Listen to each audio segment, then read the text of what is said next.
Assalamualaikum warahmatullahi wabarakatuh. Hari ini saya Muhammad Azim Muhammad Zaini akan membincangkan satu tajuk yang dinamakan sebagai metafizik.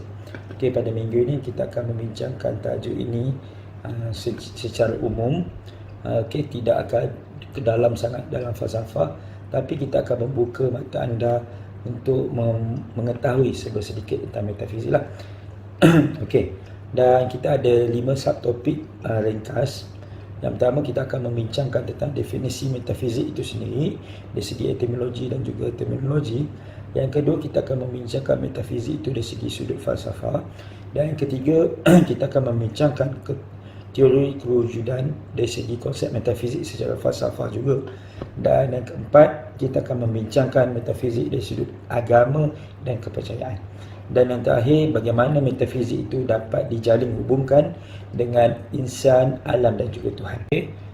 Pada part yang pertama, kita akan membincangkan tentang definisi metafizik. Okay. Dari segi etimologi dan dari segi terminologi.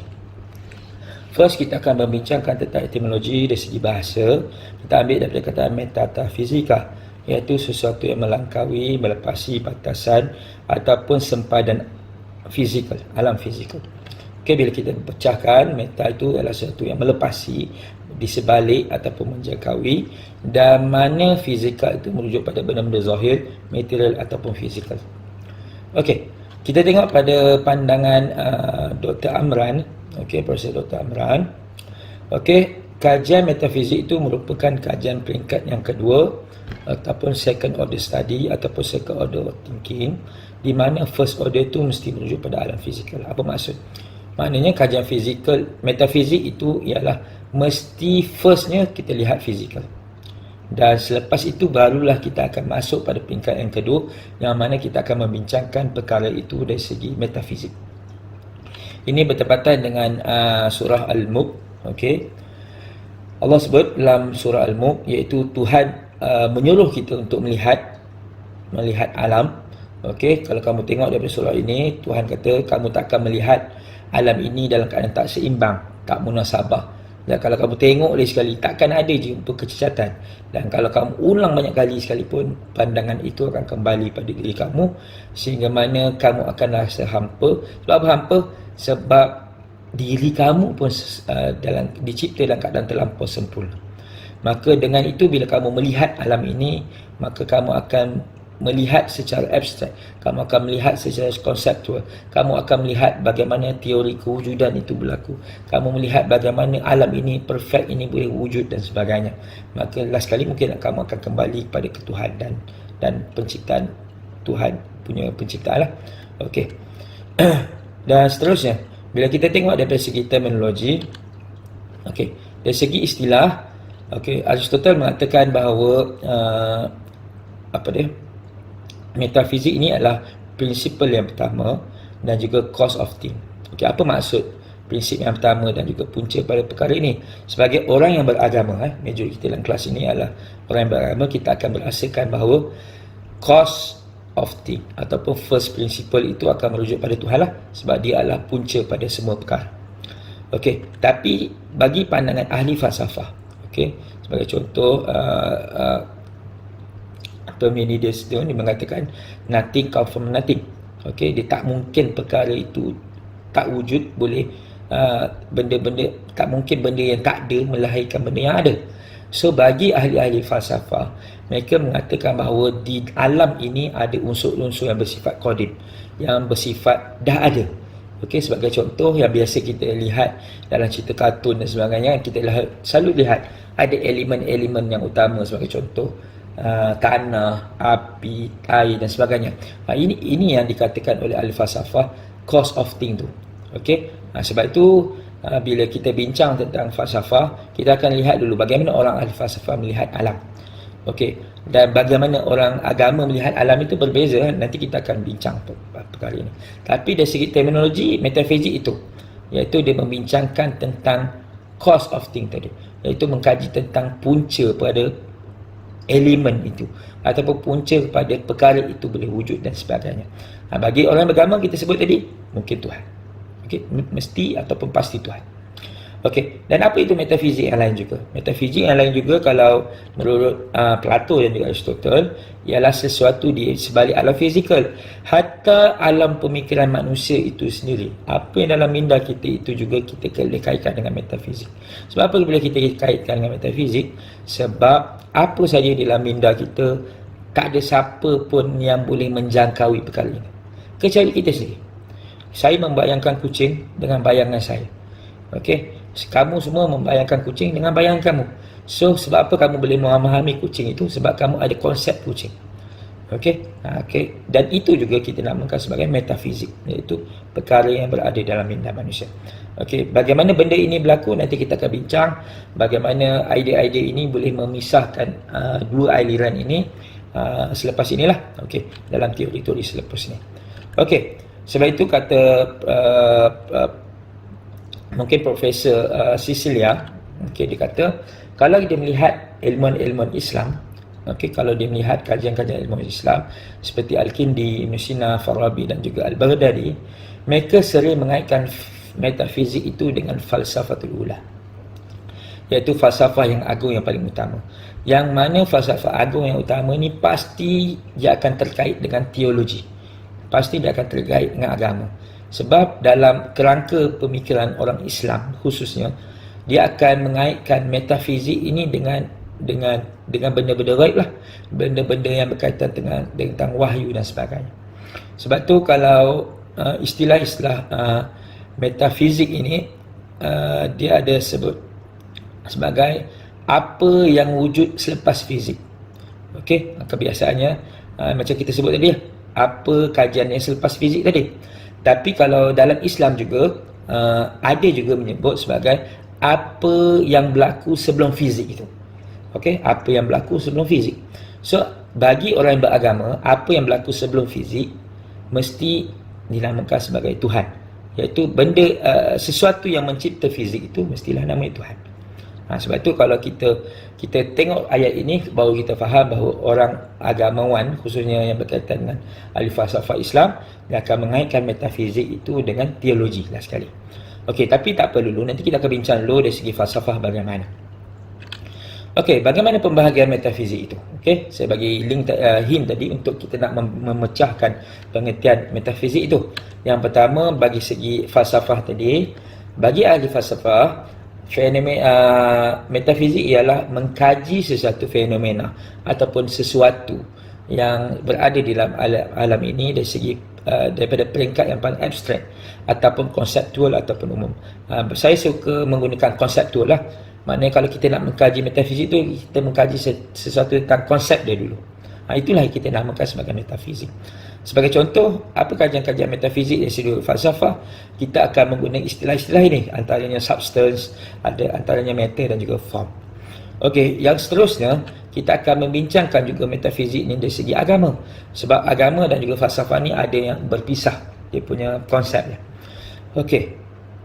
Dan bila dalam agama pula mengkaji tentang metafizik, majoritinya akan mengkaji sesuatu yang perkara-perkara yang tak dapat dicapai oleh indrawi ataupun kita sebut sebagai panca indera. Okey, tetapi perkara ini boleh dicapai dengan menggunakan wahyu ataupun akal. Okey. Okey. So, metafizik ini adalah mengkaji sesuatu yang boleh kita gunakan akal untuk memahaminya. Dan kadang-kadang perkara yang kita berfikir secara akli itu kita tak dapat jumpa, maka kita terpaksa mencari balik wahyu tadi. Okey. Okey. Sebab itu bila kita mempercayai sesuatu, okey, berfikir tentang sesuatu dalam agama ini, bila kita mengkaji tentang fizik, metafizik, last sekali kita akan mengkaji apa sebenarnya? Kalau kamu tengok contoh-contoh ini, last sekali kita akan mencari tentang kewujudan. Iaitu kewujudan apa kita nak cari? Kewujudan Tuhan. Yang kedua, apa contoh benda lain yang kita nak kaji? Kehidupan selepas mati. Wujud tak hidup selepas mati? Kewujudan apa lagi? Syurga dan neraka. Kewujudan malaikat dan sebagainya. So, kalau kamu tengok istilah ini, kamu akan nampak bahawa metafizik ini ialah nak mencari sesuatu yang bersifat konsep. Adakah benda itu betul-betul wujud? Ataupun adakah benda-benda itu betul-betul ada dan sebagainya. Sebab tu kalau ahli falsafah kan menyebut bila kita nak mengkaji sesuatu, kalau dalam bidang agama kita kena guna akal dulu, fikir. Okey, dan bila kita berfikir guna akal, maka kita akan berpusing-pusing-pusing dan terus pusing. Last sekali kita akan grab balik wahyu itu, sebab wahyu itu akan mengikat kita. Wahyu itulah yang akan memegang kita dan akan mengesahkan pandangan kita itu betul ataupun tidak. Okey, tak apa, nanti kita akan bincang dalam lagi. Tapi bagi saya, akal kita ada limitasi, maka wahyu itulah yang bersifat mutlak. Okey, kita nak membuktikan kewujudan Tuhan, kita nak membuktikan kewujudan kehidupan selepas mati, maka wahyu itulah yang menjadi pengikat kita, yang penguat kita, yang membincangkan tentang metafizik ini. Okey, seterusnya. Okey, sebab itu kalau kita bincang tentang benda metafizik ini, kewujudan perkara-perkara ini, maka Allah sebut dalam surah An-Naml, okey, iaitu tidak ada siapa pun di langit dan di bumi yang mengetahui perkara ghaib melainkan Tuhan. Okey, ghaib ini adalah sebahagian daripada perbincangan metafizik. Okey, sebab apa? Kewujudan alam ghaib ini juga adalah sebahagian daripada konsep metafizik dalam agama. Sebab itu kata guru saya, okey, ghaibiat itu lebih bersifat khusus, dalam lagi. Tapi sebenarnya metafizik yang kita belajar hari ini, separuh daripadanya iaitu lebih bersifat lebih umum. Kita baru nak tahu konsep saja dulu. Kita belum masuk lagi ke dalam bilang ghaibiat dan sebagainya. Sebab tu kalau kamu nak kaji ghaibiat, sila kaji dari sudut agama. Kena masuk dalam agama dan membincangkannya. Pada part yang kedua, kita akan membincangkan tentang metafizik dari sudut falsafah. Okey, metafizik yang pertama, kalau kita tahu yang kita sebut awal tadi, iaitu peringkat yang paling abstrak, konseptual ataupun umum mengenai satu perkara ataupun fenomena alam ini.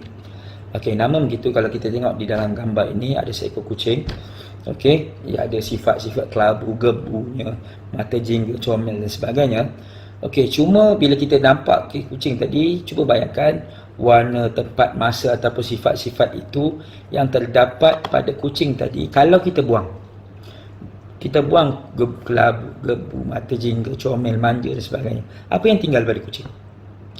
Okey, so apa yang tinggal pada kucing itu, okey, kita buang dia punya color, kita buang gebu dia, kita buang mata jingga, kita buang comel, kita buang sifat manja. So apa yang tinggal? Okey, kucing inilah jadi seekor kucing. Dan apa itu kucing? Dan itulah dinamakan sebagai substance. Okey, mengkaji tentang sesuatu metafizik itu substance. Okay, bila kita buang semua perkara ini, maka dia digelar sebagai substance. Apa itu substance? Okay, kalau kita tengok substance, okay, kalau dalam Islam kita sebut sebagai jauhar. Okay, dalam bahasa Arab kita sebut sebagai jauhar.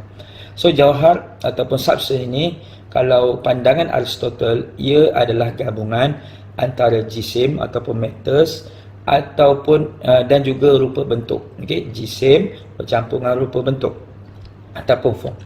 Okey, sebagai contoh gambar inilah. So matters bergabung dengan form, maka jadilah satu perkara itu.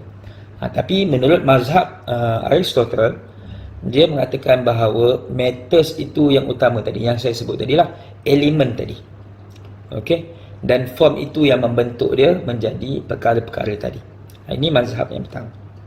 Namun begitu, perkara ini kalau membincangkan tentang substance yang kedua, Plato menolak pandangan itu dan mengatakan sebaliknya. Bagi Plato, okay, form ialah gambaran objek dan kualiti sifat yang paling sempurna. Okay, dan dia tidak akan berubah. Okay, kata dia, a form is objective blueprint of perfection. Okay, kalau kamu tengok dalam gambar ini, okay, matters tu ada, tapi sekarang ni matters itu tidak ada apa nilai. Tapi form yang ada sekarang itulah yang dianggap sebagai yang paling sempurna. Okey, maknanya bahasa mudahnya, Plato mengatakan idea dalam akal itu, idea tentang perfection itulah yang kita katakan sebagai substance yang sebenar. Okey, cuma pandangannya berbezalah. Satu, kalau kita tengok Aristotle tu membincangkan matters, tapi Plato membincangkan idea. Yang inilah yang kita sebut pada awal tadi, yang mana akan memisahkan antara dua pandangan ini. Yang mana selepas ini kita akan bincang bagaimana pemisahan ini boleh berlaku. Okey, nampak Okey, Plato dikata form itu yang utama, tapi bagi Aristotle matters itu yang utama. Matters itu jisim ataupun jirim itu utama. Kalau Plato, idea itu yang utama.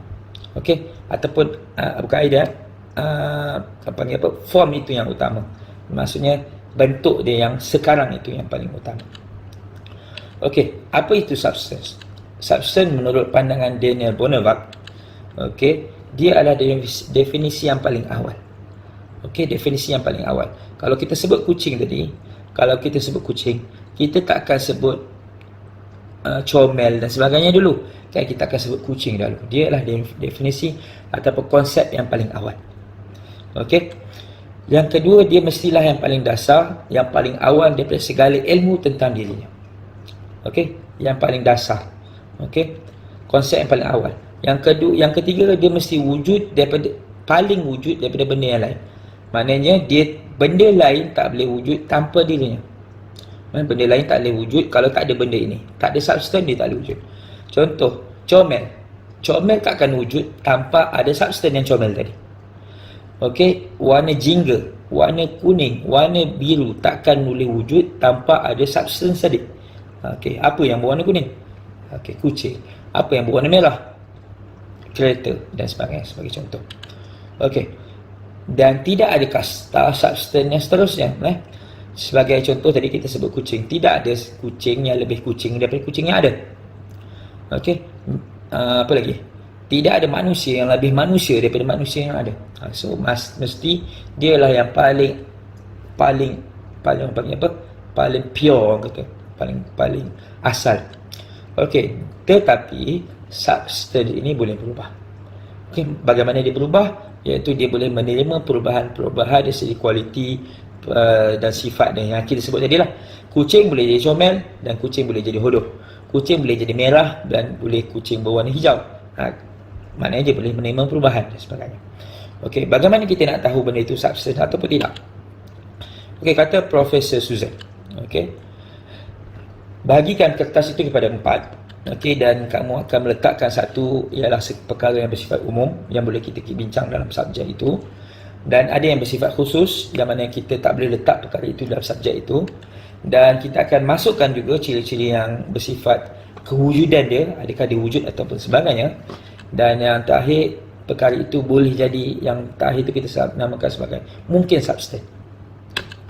Okey, sebagai contoh kita letak meja, kucing ataupun pelatu. Okey, secara langsungnya kita tahu meja adalah perabot, kucing adalah seekor haiwan, pelatu adalah seorang manusia. Okey, secara umumnya meja itu perabot, kucing adalah haiwan, pelatu adalah manusia. Bagaimana kualiti dan warna dan juga kelakuan perkara tadi ataupun kita sebut substance tadi? Okey, sebagai contoh, meja banyak kaki, kucing berwarna jingga, dan pelatu dia bersifat berjalan.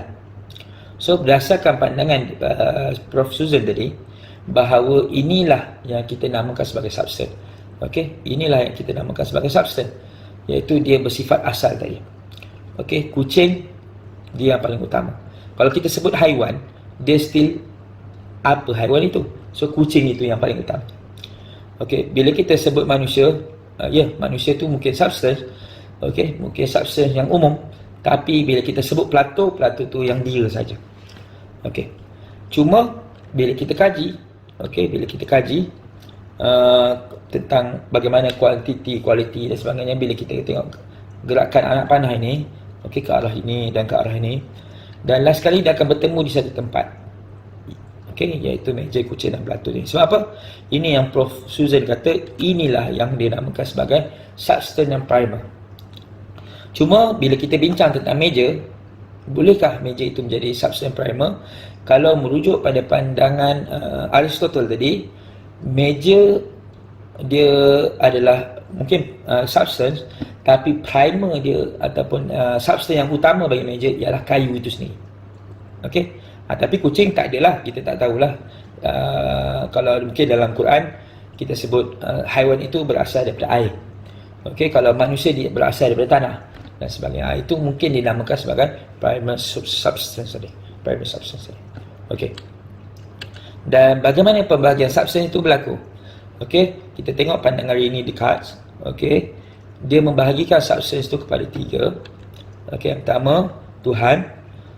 Kenapa dia katakan Tuhan? Sebab apa? Dia kata dalam buku dia, Okay, a substance is a thing that doesn't not depend on anything else for its existence. Okay, substance tak mungkin boleh, dia takkan, orang kata apa, kewujudan dia tidak memerlukan benda lain. Dia tak depend on lain. Okay. So kalau orang ahli falsafah yang lain baca perkara ini, ayat ini, orang yang beragama akan kata perkara yang tidak depend pada perkara lain untuk kewujudan dia, mesti benda itu adalah Tuhan. Mesti itu adalah Tuhan. Okey, yang kedua. Okey, minda, okey, iaitu apa yang Rene Descartes kata apa? Aku ni, dia yakin bahawa dia tak tahu apa saja yang berada dalam minda orang lain ataupun outside ni, dia tak tahu kecuali benda itu mesti daripada saya. Okey, samalah yang saya sebut tadi. Bila kita sebut kucing dalam minda kita, tak akan sama kucing yang dalam minda saya dengan kucing dalam minda anda semua. Berbeza. Konsep kita berbeza dan apa yang kita bayangkan itu berbeza. Sebab tu bila kita bincang tentang metafizik, kita akan tahu metafizik ini sebenarnya bukanlah benda gaib sangat, tapi dia lebih pada konsep. Apakah kucing itu sebenarnya? Okey, dan yang terakhir kita sebut sebagai jasad. Okey, dan ayat beliau ini seolah-olah mengiyakan bahawa bagi dia roh, dia ada power untuk menggerakkan badan jasad, dan jasad juga ada power untuk menggerakkan roh. Okey, bukan menggerakkan roh, maksudnya mengikut arahan roh tadi. So dia mengakui jasad juga adalah substance yang utama. Okey, daripada minda dan jasad ini, kalau kita tengok tadi pandangan Plato, pandangan Aristotle, maka minda dan jasad ni akan memisahkan antara dua golongan ahli falsafah ini menjadi dua mazhab yang berbeza, sehingga mana mazhab ini akan melahirkan pemikiran-pemikiran lain yang mungkin kita namakan sebagai dualism dan sebagainya. Okey, pada part yang ketiga kita akan membincangkan tentang teori kewujudan, iaitu berdasarkan metafizik dari segi falsafah. Okey, secara ringkasnya benda yang wujud ini secara hakiki ini ada dua. Okey, seperti kita tengok dua mazhab tadi. Okey, benda wujud secara hakiki ini ada dua. Yang pertama kita namakan sebagai perkara-perkara material. Sebagai contoh, sungai, pokok, tanah dan dunia seluruhnya kita kata benda material sebab dia ada benda fizik. Tapi bila kita bincang tentang angin dan oksigen, benda yang tak nampak, adakah dia benda fizik? So ahli falsafah dia kata benda ini juga kita namakan sebagai benda fizik sebab dia ada kesan pada benda-benda fizik. Sebagai contoh, angin yang bertiup, daun bergerak. Oksigen bila tidak ada manusia mati, maka dia juga adalah perkara yang berkaitan dengan fizik. Okey, yang kedua ialah benda-benda bukan material. Sebagai contoh yang paling utama dalam perbincangan ini ialah idea dalam minda kita. Bila kita bincangkan kucing tadi, adakah kucing itu secara hakiki ada dalam kepala kita? Tak. So ini yang dikatakan sebagai benda yang bukan material. So langit, lagi apa lagi yang berkaitan tentang perkara gaib yang lain. So adakah benda ini benda-benda bukan material? So agama ada jawapannya itu sendiri. Tapi bagi golongan yang bukan material ini, okey, yang tidak meyakini benda-benda material ini, yang ataupun dikata benda material itu saja benda yang wujud, maka mereka akan menolak benda-benda yang tak nampak tadi. Okey, so apa golongan yang boleh wujud antara dua benda konsep ini? Maka golongan yang pertama kita namakan sebagai teori idealism dan juga materialism. Okey, dua golongan itu ialah idealism dan satu lagi dinamakan sebagai material. Okey, idealism ini ialah apa yang berkaitan tentang idea. Okey, kata mereka kewujudan yang hakiki itu bukan bersifat material, tapi lebih bersifat mental ataupun kerohanian. Yang mana kata mereka kita hanya ada image terhadap sesuatu perkara itu di dalam minda saja. Kita bayangkan kucing dan kucing itu hanya dalam minda. Ini kata George Berkeley, okey, yang mana dalam minda kita itulah yang kita namakan sebagai benda itu yang wujud. Okey, ini pandangan idealism. Okey. Hatta yang di luar sana bukanlah benda-benda yang wujud. Okey. Sebab apa ini boleh dikata begini? Sebab bagi orang gila, akalnya tidak berfungsi dengan baik. So, bila dia melihat alam, dia tidak melihat alam dengan akalnya, maka dia tidak dapat menikmati sensasi image tadi ataupun hakikat kebenaran itu di dalam minda. Ini pandangan mereka lah. Maknanya apa yang mereka lihat itu mungkin bagi orang gila dia tak nampak benda-benda ini, sebab dia hanya akalnya tidak berfungsi secara baik. Tapi bagi orang yang berakal, dia melihat kucing, dia boleh membayangkan kucing, dia boleh membayangkan. So konseptual tentang metafizik itu boleh berlaku, sebab bagi mereka itu yang hakiki. So apa kesan bila orang itu berpegang dengan idealism? Orang yang berpegang pada idealism ini, dia akan mengakui realiti itu bukan hanya fizik saja. Dia akan beriman ataupun meyakini sesuatu yang berkaitan dengan benda-benda ghaib ataupun kerohanian. Bila kita sebut tentang Tuhan, konsep tentang Tuhan dia faham, so dia boleh beriman. Konsep tentang ini dia boleh faham, dia boleh mungkin membayangkan, ini adalah konsep benda ghaib ini. Tapi satu lagi golongan ialah golongan material, iaitu golongan yang berpegang dengan mazhab Aristotle tadi. Kalau idealism lebih pada mazhab Plato. Mazhab material dia membincangkan hanya jasad material yang wujud itu yang wujud secara hakiki. Sebagai contoh, bumi, diri kita, tanah dan sebagainya, itulah benda-benda material yang wujud. So ideanya ialah benda-benda idea yang ada dalam minda kita itu hanyalah imajinasi. Sebagai contoh, ada hantu, ada jin, ada malaikat. Apa kata mereka? Golongan material ini menolak konsep itu. Sebab apa? Ini adalah imajinasi manusia saja, kata mereka. Sehingga mana kata mereka, idea itu tidak ada realiti dia sendiri, dia tidak ada hakikat, dia tidak ada kebenaran, tapi semua follow by rule apa yang ada dalam otak. Sebab tu kalau ahli psikologi yang mengkaji dalam tajuk ini, kita mengkaji tentang konsep roh ke, berkaitan tentang malaikat ke, jin ke. So apa dia kata, kalau kita tengok orang Melayu, kalau nampak hantu sekalipun, kalau kita sebut hantu yang ada kita nampak di Malaysia ini, semua majoritinya macam orang Malaysia faham. Kita takkan nampak Dracula di Malaysia. Kita takkan nampak makhluk-makhluk hantu yang berada di negara lain. Sebab apa? Kata mereka, hantu yang ada di Malaysia itu sebab apa? Wujud benda itu sebab idea itu adalah minda kita, imajinasi kita saja. Ini pandangan mereka berkaitan dengan metafizik. Sebab itu idea itu hasil daripada proses fizikal yang ada dalam otak saja. So yang kita bayang hantu tu apa? Otak. Ini kata material. Sebab tu mereka menolak Tuhan, menolak syurga, menolak malaikat dan sebagainya. Sebab apa mereka boleh tolak? Sebab mungkin ada golongan kata, saya nampak Tuhan.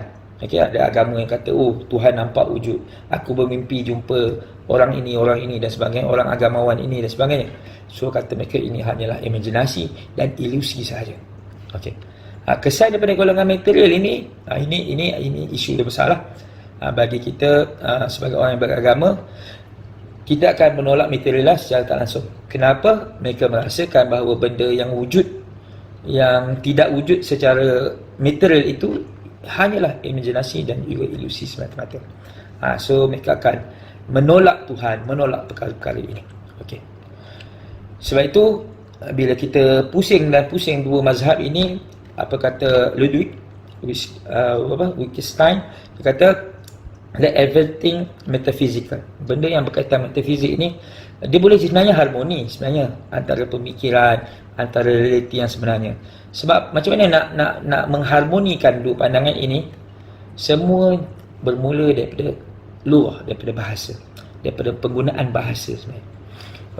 Mungkin ahli-ahli metafizik yang lain, ahli-ahli falsafah menyebut dengan idea yang berada dalam minda dia saja, tapi tidak dapat dikeluarkan dari segi bahasa. Maka kita tak faham. Maka mungkin pandangan itu kita akan kata dia ni akan kata A dan ini akan kata B dan sebagainya. Sebab tu bahasa itu juga, konsep bahasa juga ataupun bahasa juga penting. Sebab tu Tuhan sebut dalam surah Al-Baqarah dalam ayat yang ke-31, ini bukan berkaitan dengan metafizik secara khusus, tapi umum saja saya nak sebut bahawa Allah SWT telah mengajarkan Nabi Adam, wa 'allama Adam al-asma'a kullaha. Tuhan telah mengajar Nabi Adam tentang nama-nama benda ini dan bagaimana penggunaannya. Bukan konsep sajalah, lurah tentang bahasa ini. Sebab apa kita bincang tentang benda ini? Sebab metafizik ini ialah mengkaji tentang sesuatu perkara yang mesti ada konsep, dan konsep itu perlu diketahui dari segi bahasa. Okey, bahasalah yang akan menggambarkan benda itu begini dan sebagainya. Pada part yang keempat, kita akan membincangkan tentang metafizik dari segi keagamaan dan juga apa saja kepercayaan yang ada unsur keagamaan. First, kita akan lihat metafizik dari segi keagamaan atau kepercayaan ini. Yang pertama, apa kajian dia? Dia nak mengkaji sesuatu yang di luar indrawi ataupun perkara yang di luar panca indera, yang mana hanya boleh dicapai menggunakan akal ataupun wahyu. Okey, dia nak mengkaji benda-benda yang di luar alam nyata ni lah. Okey, dan yang kedua, kalau kita lihat lagi, kalau dari sudut fahaman agama, realiti ataupun hakikat itu takkan terlihat pada benda yang ada material sahaja, iaitu apa saja yang hanya mampu dikaji dari segi rasional ataupun empirical sahaja. Okey, so dalam agama tak, kita hanya bukan menggunakan akal saja, bukan menggunakan kajian saja, tapi kita banyaknya kita akan gunakan wahyu. Okey, dan yang ketiga, realiti ataupun hakikat itu tidak akan terhad kepada material ataupun idealism sahaja. Bukan idea, bukan material semata-mata, tapi ia merangkumi kedua-duanya. Sebab tu kalau dalam agama yang benar ini ataupun agama yang syumul ini, yang sempurna, dia akan menjalin hubungkan antara material dan juga idea tadi. Dia bukan seperti orang-orang falsafah tadi yang memisahkan material, ada yang memisahkan idealism. Agama yang benar ni akan kata dua-duanya sama. Okey, dua-dua ni kena pakai. Okey, so daripada pembahagian metafizik dari segi agama, mungkin kita akan lihat kosmologi. Macam tadi ayat Allah SWT menyuruh kita melihat alam. Okey, dalam perbincangan kosmologi, dia banyak menceritakan tentang alam semesta, bagaimana alam ini tercipta dan sebagainya. Okey, dan dari segi psikologi, dari segi sosiologi, dari segi ekonomi dan sebagainya, dia akan membincangkan tentang manusia dan hakikatnya. Okey, apa saja yang berkaitan dengan manusia, antropologi manusia ataupun kemanusiaan, semua akan dibincangkan secara metafizik tadi. Maksudnya apa? Adakah manusia itu betul-betul wujud? Adakah alam ini betul-betul wujud? Ataupun adakah wujudnya alam-alam yang lain tadi? Dan adakah manusia ini sebagainya dan sebagainya. Okay, so dia membincangkan tentang kewujudan. Bila kita berjaya mempercayai kewujudan alam yang besar ini, dan kita meyakini kewujudan manusia itu, maka kita akan, last kali kita akan masuk pada teologi yang kita namakan sebagai Tuhan tadi. Mengkaji tentang Tuhan, hakikat tentang dirinya. Adakah Tuhan itu Tuhan? Adakah Tuhan itu layak disembah? Adakah Tuhan itu betul-betul wujud? Ataupun apa saja yang berkaitan dengan mistik. Kenapa saya sebut highlight mistik dalam ini? Sebab di luar sana ada yang ada kepercayaan yang mistik. So dianggap benda-benda mistik ini juga adalah sebahagian daripada teologi dia. Okey. So itu pandangan mereka lah. Sebab itu kita nak bincang, adakah mistik itu benar? Adakah Tuhan itu benar? Ataupun adakah yang kita sembah ini betul-betul benar ataupun wujud dan sebagainya. Sebab tu bila kita bincang tiga-tiga perkara ini secara dalam, maka last sekali kita akan temu satu titik yang asal tadi. Kita pusing kaji macam minggu-minggu sebelum ini, kita akan bincang macam-macam perkara. Last sekali kita akan kembali pada perkara tersebut, iaitu dinamakan sebagai ontologi. So bila kita faham balik bahawa kajian metafizik ini, kata guru saya, dia amat sinonim dengan ontologi. Sebab apa? Ontologi dengan metafizik ni nak mengkaji benda sama, iaitu mengkaji tentang kewujudan sesuatu. Okey, nak mengkaji apa? Tentang kewujudan perkara ini betul-betul ada ataupun tak. Konseptualnya benda itu ada tak? Macam kita sebut kucing. Adakah kucing itu betul-betul ada kucing? Ataupun kucing itu hanyalah bayangan manusia saja? Ataupun kucing itu adalah orang kata apa? Ilusi semata-mata dan sebagainya. Okey, itu adalah metafizik dari segi keagamaan. Kita akan mengakui alam yang, kalau usulnya Islam, kita akan mengakui metafizik itu. Bila kita lihat alam, kita akan yakin alam ini wujud, manusia itu wujud, dan pasti dengan kewujudan semua ini, pasti Tuhan yang mencipta itu pasti wujud. Okey, pasti wujud, dan dialah yang memberi kewujudan pada kita semua. Okey, sebab itu kata Said Naqib Al-Atas, dalam bukunya, Bila kaji tentang metafizik dari segi agama, kita tak akan lari tentang kewujudan. Kita tak akan lari tentang bincang tentang Tuhan tadi. Sebab tu kata beliau, sebenarnya Tuhan itu bukanlah satu mitos. Bukanlah satu image yang kita boleh bayangkan image apa yang dan sebagainya. Dan dia bukan semata-mata, dia bukanlah simbol apa-apa. Tapi yang mana simbol itu boleh berubah, image ataupun gambar ataupun form dan sebagainya. Maknanya bagi Syed Nakil Al-Atas, kalau Tuhan itu ialah form manusia ataupun benda yang boleh berubah, yang boleh mati, boleh hidup dan sebagainya. Okey, maknanya yang sentiasa berubah mengikut masa, maka mungkin itu bukan Tuhan. Okey, tapi Tuhan itu mestilah reality itself. Ini mesti benda yang hakikat, benda yang absolute yang tak akan berubah. Okey, sebab itu kata beliau, existence is a reality. Okey, dan benda ini, kewujudan itu adalah satu reality, satu hakikat. Dan hakikat yang sebenar kata beliau, apa dia? Ialah Tuhan itu sendiri. Okay? The ultimate reality mestilah Tuhan. Okay? Sebab tu kalau kamu kaji dalam sikit, apakah reality yang sebenar? Sebab tu kalau kamu rajin buka kitab agama, okay, kamu akan jumpa khususnya Al-Quran, siapakah yang ultimate reality. Bila kita sebut yang paling hakikat kewujudan, yang paling benar, maka kita akan rujuk Al-Quran. Tuhan menyebut apa? Dialah yang menguasai langit dan bumi, menghidupkan dan mematikan. Dia yang paling awal, yang paling akhir. Dialah yang zahir dan juga batin. Dialah yang mengetahui semua benda ini. Secara tak langsung, inilah menggambarkan Tuhan itu adalah the ultimate reality, hakikat yang paling sebenarnya di dalam alam yang seluruh ini. Okey? Dan dialah yang mencipta alam ini. Okey, sebab itu kalau kamu buka, kalau kamu sebagai seorang Kristian, kamu tengok dalam kitab Wahyu ataupun Revelation, sama juga Tuhan menyebut benda yang sama, akulah Alpha dan juga Omega. Okey, apa itu Alpha dan Omega? Kalau kamu buka pembentangan, perbincangan tentang ini, sama juga dengan Islam tadi. Wal awwal huwal akhir. Dia yang paling awal dan paling akhir. Dia yang paling awal dan akhir. Dia tak ada, dia absolute, tidak ada yang boleh mendahuluinya. Iaitu kata Tuhan lagi, dia yang ada dan dia sudah ada dan dia akan datang, dia lah yang sekarang, dia yang sudah ada dan dia yang masa akan datang, dan dialah yang maha kuasa. So sama je dari segi yang kalau beriman dengan beragama ini, kita akan meyakini bahawa Tuhan lah yang bersifat absolute. Okey, ini adalah part yang terakhir, part yang kelima. Okey, iaitu metafizik dari segi teori hubungan insan, alam dan juga Tuhan. Okay, saya akan go through secepat mungkin. Okey, kalau kita tengok dalam gambaran ini, kita akan ada teori insan dengan Tuhan secara vertikal di atas.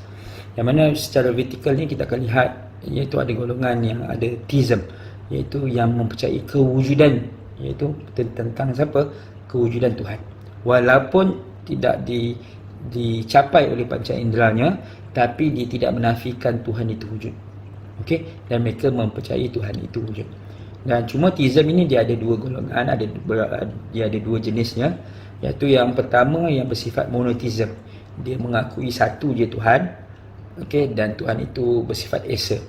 Okey, antaranya Islam, antaranya Sikh dan juga sebagainya. Okey, dan satu lagi golongan, iaitu kita namakan sebagai polytheism. Kita tengok arrow yang pertama panjang, lepas tu ada yang pendek dan ada yang lebih panjang daripada yang kedua, yang dua tadi. Maksudnya apa? Tuhan ini dia ada personality-nya yang berbeza. Okey, kata mereka, sembahan mereka ni ada personality yang berbeza. Satu Tuhan ini hanya membawa wahyu saja. Ada satu Tuhan ini dia bersifat dia ada jasad. Mungkin ada satu Tuhan ini yang dia mencipta, ada satu Tuhan ini yang memusnah, ada satu Tuhan ini yang mensustainkan dunia ini. Maka secara tak langsung ini semuanya bersifat politism. Tuhan ini mesti cara pemikiran theism ini adalah politism, iaitu Tuhan itu ada banyak, lebih daripada satu. Okey, dan kita akan tengok satu lagi golongan, iaitu golongan yang dia agnosticism, iaitu dia pemahaman manusia tentang kewujudan Tuhan itu terhad. Maka mereka ragu tentang kewujudan Tuhan. Kadang-kadang bukan ragu saja, kadang-kadang mereka gagal untuk mengetahui dan meyakini realiti kewujudan Tuhan tadi. Mereka cuba, Okey, mereka cuba. Sebab itu kalau kamu tengok beberapa golongan, kamu tengok di dalam video banyak golongan-golongan agnostik ni dia berkata apa? Saya meragui kewujudan diri saya. Okay, kadang-kadang ada golongan begitu. Sebab tu kalau orang-orang pendebat dari segi yang beragama ni kata apa? Kalau kamu ini tidak meyakini kewujudan diri sendiri, buat apa saya sembang dengan kamu? Sebab saya bersembang sesuatu yang tidak meyakini kewujudan dia. Seolah-olah gitu. Sebab agnostik ni dia nak bukti. Dia cuba mencari, tapi dia nak bukti secara material. Memang takkan jumpa lah sampai bila-bila. Okey, yang mungkin kita boleh jumpa ialah bagaimana untuk memahami ciptaan Tuhan yang material tadi, supaya kita meyakini kewujudan yang supreme tadi. Dan satu golongan tadi, teism, beragama, agnosticism, dia masih ragu. Kamu tengok simbol ni saja, saya buat simbol ni untuk kamu senang faham. Dan satu lagi namanya atheist, dia tolak. Atheist dia tolak realiti alam ini terhad pada kewujudan material saja. Dia engkar terhadap kewujudan Tuhan. Dan keingkaran mereka ini, dia akan kata Tuhan ini mesti tak ada. Sebab apa? Tidak ada bukti kewujudan dia. Okey. Sebab apa golongan ini wujud? Kita bincang tadi. Di awal tadi kita ada pandangan seperti Aristotle. Okey. Pandangan seperti René Descartes, iaitu mereka hanya mempercayai benda yang bersifat material. So bila Tuhan ini, kewujudan Tuhan ini tak dapat dibuktikan secara material, Tuhan ini dia punya partikel-partikel Tuhan ini tak jumpa, maka mereka tolak. Ini secara ringkas tentang hubungan manusia dengan Tuhan. Dan seterusnya hubungan secara horizontal, secara ke bawah. Kita tengok yang pertama ada, saya sebut ini teori hubungan insan dan alam ini dari segi falsafah barat ni idea. Satu yang pertama, mekanisme. Dia meyakini bahawa ada sebab dan akibat. Dalam dia ada sebab dan juga musabab. Sebagai contoh, kalau saya buat begini, saya akan jadi begini. Kalau angin bertiup, benda ini akan jadi begini. Kalau benda ini sekian. Ini mekanisme punya idea. Dan kalau determinism, dia meyakini dia adalah ketentuan yang mungkin daripada Tuhan. Dan ada satu golongan lagi, dia meyakini bahawa Tuhan membiarkan manusia untuk jadi free will, bebas. Ini adalah golongan yang determine. Dia determine ni kadang-kadang dia percaya bahawa adanya Tuhan. Mekanisme pun ada golongan yang mempercayai adanya Tuhan. Cuma cara pemikirannya berbeza. Cuma satu golongan lagi, dia realism ni, dia mempercayai kebenaran.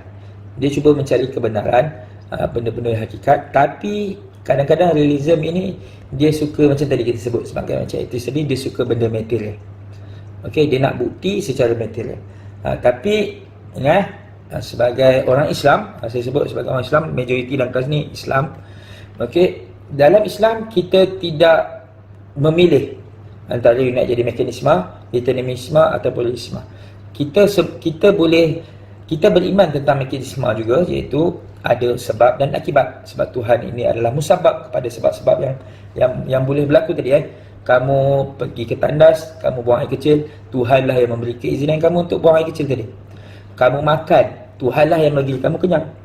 Determinism pun sama. Tuhan ada ketentuan dia tentang kehidupan kamu, tapi Tuhan membiarkan kamu free will kamu untuk kamu usaha, dan dia akan bagi keputusan. Dia akan ada ketentuan dia. Kamu usaha belajar sungguh-sungguh subjek ini, kamu boleh jadi berjaya ataupun tak berjaya berdasarkan ketentuan dia. Realism, Islam juga ataupun orang beragama juga sepatutnya dia ada konsep reality, realism. Dia mencari kebenaran, mempercayai kewujudan. Itu secara tak langsung Islam dia tidak menolak ketiga-tiga ini dan tidak memisahkan. Yang berlaku di dunia ini, dia memisahkan. Ahli falsafah barat dia memisahkan antara mekanisme, ada yang nak jadi determinisme dan juga realisme. Orang Islam tak. Khususnya orang Islam tak lah. Kalau orang Kristian mungkin you boleh cari balik lah. Apa pandangan agama anda terhadap konsep hubungan insan dengan alam ini. Okey, seterusnya. Yang terakhir, apa hubungan kait metafizik yang kita belajar awal tadi sehingga sekarang dengan sains. Sebagai permulaannya, okey, bila kamu belajar subjek ini, biasa kamu akan tengok tentang konsep logik. Lepas tu kamu akan belajar pula tentang konsep fizik. Dan sekarang ini baru kamu masuk tentang konsep metafizik. Okey, kamu belajar untuk berfikir, ingat, kamu awal-awal tu epistemologi dan sebagainya. Lepas tu baru kamu belajar tentang alam, kosmologi dan sebagainya itu. Dan barulah hari ini kamu belajar tentang fizik. Okay. So first, dalam sains, biasanya orang sains ni akan melihat alam. Okay. Sebelum kita belajar alam, sains tu dia ada teori dia, dia ada logik dia sendiri, dia ada kaedah dia sendiri. Okay. So first, kalau kamu nak tulis, sains ni ada dipanggil sebagai logik dia. Okay. Dia ada kaedah, dia ada kaedah pemerhatian dia ada cara eksperimen dia. So lepas tu dia akan melihat fizik, ilmu fizik yang berkaitan dengan fizik. Dia akan mencari benda-benda fizikal yang lain yang boleh dibincangkan. So bila fizik itu digunakan dengan intuisi, menggunakan logik akal dan menggunakan iman, okey, maka dia akan selari dengan agama dan juga falsafah. Okey, yang mana agama dan juga falsafah ini akan menjadikan orang itu beriman. Kalau agama ini akan menyebabkan dia beriman, dan kalau ahli falsafah itu yang mengkaji sains itu, dia akan yakin secara mutlak. Dan keyakinan secara mutlak itu percaya pada apa tadi? Iaitu yang kita namakan sebagai metafizik tadi. Sebab itu kalau kamu rujuk pandangan Syed Nakir Al-Atas, hak stand both reality dan juga truth. Kebenaran ataupun perkara hak ini mesti berpegang pada benda-benda yang realiti ataupun hakikat dan juga kebenaran.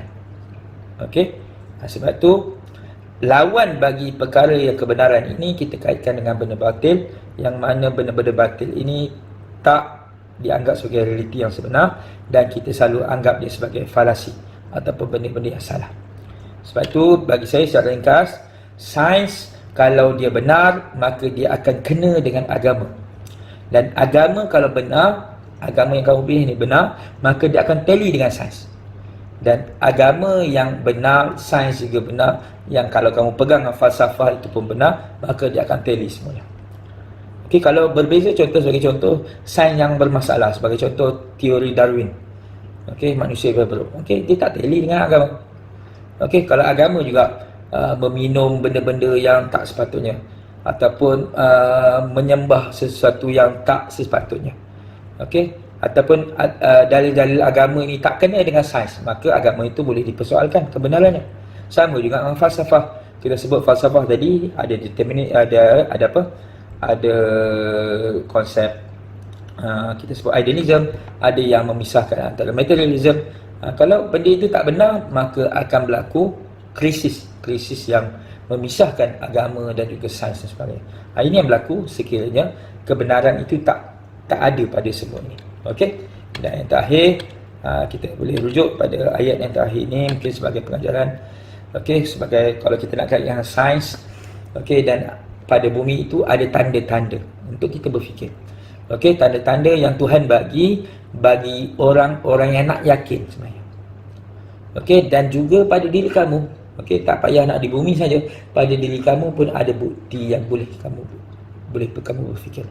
Dan Tuhan tanya kat kamu, Tuhan tanya baik-baik, mengapa kamu tak nak melihat dan memikirkan? Okey. So sepanjang mungkin berapa minit yang kamu belajar ni, hampir sejam ini. So tanya balik persoalan ontologi ataupun metafizik dalam diri kamu. Kenapa selama ni aku tak nak berfikir dan tak nak melihat? Maka dengan memikir dan melihat itu, maka kamu akan menjumpai metafizik yang sebenar. Sebab tu kalau kamu baca ayat ini, nampak? First melihat, yang kedua memikir. Sebab tu di awal tadi, awal slide yang awal tadi, first order ialah melihat, dan yang kedua, second order ialah memikirkan. Okey, itu saja untuk hari ini. Assalamualaikum warahmatullahi taala wabarakatuh. Okey, itu saja insya-Allah.